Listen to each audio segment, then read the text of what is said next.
എല്ലാ ദിവസവും മുട്ട കഴിക്കുന്നത് പ്രമേഹം നിയന്ത്രിക്കാൻ വളരെ നല്ലതാണ്. അപ്പോൾ എത്ര മുട്ട വരെ നമുക്ക് ഒരു ദിവസം കഴിക്കാം? അതെങ്ങനെ കഴിക്കണം? പൊരിച്ച് കഴിക്കണോ? പുഴുങ്ങി കഴിക്കണോ? മുട്ടയുടെ മഞ്ഞ കഴിച്ചാൽ ഇത് കൊളസ്ട്രോൾ ഉണ്ടാകാൻ സാധ്യതയുണ്ടോ? പല ആളുകൾക്കുള്ളൊരു സംശയമാണല്ലേ. അപ്പോൾ ഈ കാര്യങ്ങളെക്കുറിച്ചാണ് നമ്മൾ ഇന്ന് സംസാരിക്കുന്നത്. ഞാൻ ഡോക്ടർ ധീരജ്.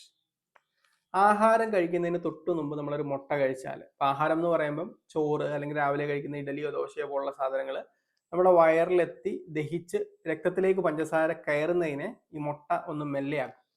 അതായത് ആഹാരം കഴിച്ചാൽ ഉടനെ ഷുഗർ കൂടുന്ന ആ ഒരു പ്രതിഭാസം നമുക്ക് മുട്ട കഴിക്കുന്നതിലൂടെ നിയന്ത്രിക്കാൻ സാധിക്കും. ഗ്ലൈസീമിക് ഇൻഡെക്സ് എന്ന് പറയും, അത് കുറയ്ക്കും.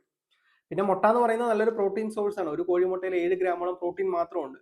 കാർബോഹൈഡ്രേറ്റ് അതായത് അന്നജം എന്ന് പറയുന്നത് 0 ആണ്. അതുകൊണ്ട് പ്രമേഹമുള്ളവർക്ക് സേഫ് ആയിട്ട് കഴിക്കാം. പിന്നെ ഇതിൽ ധാരാളം പോഷകങ്ങളുണ്ട്, മൈക്രോ ന്യൂട്രിയൻസ്, പ്രോട്ടീനൊക്കെ ഉള്ളത് കൊണ്ട് നമ്മളുടെ മസിലുകളുടെ ആരോഗ്യത്തിനും ഞരമ്പുകളുടെ പ്രവർത്തനത്തിനുമൊക്കെ മുട്ട കഴിക്കുന്നത് വളരെ നല്ലതാണ്. അപ്പോൾ പ്രമേഹമുള്ളവരിൽ മസിൽ ക്ഷയിച്ചു വരും, അതുപോലെ തന്നെ ഞരമ്പുകളുടെ പ്രവർത്തനം കുറഞ്ഞു വരും, ന്യൂറോപ്പതി ഇതുപോലുള്ള പ്രശ്നങ്ങളെ പ്രതിരോധിക്കാൻ മുട്ട കഴിക്കുന്നത് വളരെ നല്ലതാണ്. ഇനി ആരോഗ്യമുള്ള ഒരാൾക്ക് ഒരു 3 തൊട്ട് 4 മുട്ട വരെ ഒരു ദിവസം കഴിക്കാം. പക്ഷെ നിങ്ങൾ എന്തെങ്കിലും മരുന്ന് കഴിക്കുന്നുണ്ട് ഹൃദ്രോഗത്തിന്, അല്ലെങ്കിൽ നല്ല ഉയർന്ന കൊളസ്ട്രോൾ ഒക്കെ ഉണ്ടെങ്കിൽ ഡോക്ടറോടൊന്ന് പറഞ്ഞിട്ട് കഴിക്കുന്നതാണ് എപ്പോഴും നല്ലത്.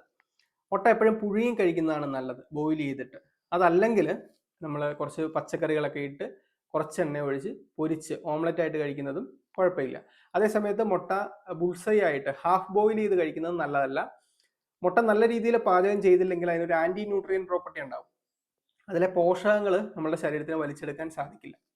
ഇനി മുട്ട കഴിച്ചാൽ കൊളസ്ട്രോൾ ഉണ്ടാകുമെന്ന് ചോദിച്ചു കഴിഞ്ഞാൽ, മുട്ടയുടെ മഞ്ഞയിൽ കൊളസ്ട്രോൾ ഉണ്ട്, പക്ഷെ അത് വളരെ ചെറിയൊരു അളവിലാണ്. 4 മുട്ടയൊക്കെ ഒരു ദിവസം നമ്മൾ കഴിച്ചതുകൊണ്ട് മാത്രം നമുക്ക് കൊളസ്ട്രോൾ ഉണ്ടാവില്ല. മനസ്സിലായില്ലേ? അപ്പോൾ നമുക്ക് സേഫ് ആയിട്ട് കഴിക്കാവുന്ന ഒരു ആഹാര സാധനമാണ്. ഈ വീഡിയോ നിങ്ങൾക്ക് പ്രയോജനപ്പെട്ടു തോന്നിയാൽ മറ്റുള്ളവർക്ക് ഷെയർ ചെയ്ത് കൊടുക്കുക. ഈ ചാനൽ സബ്സ്ക്രൈബ് ചെയ്യുന്നത് പരിഗണിക്കാവുന്നതാണ്.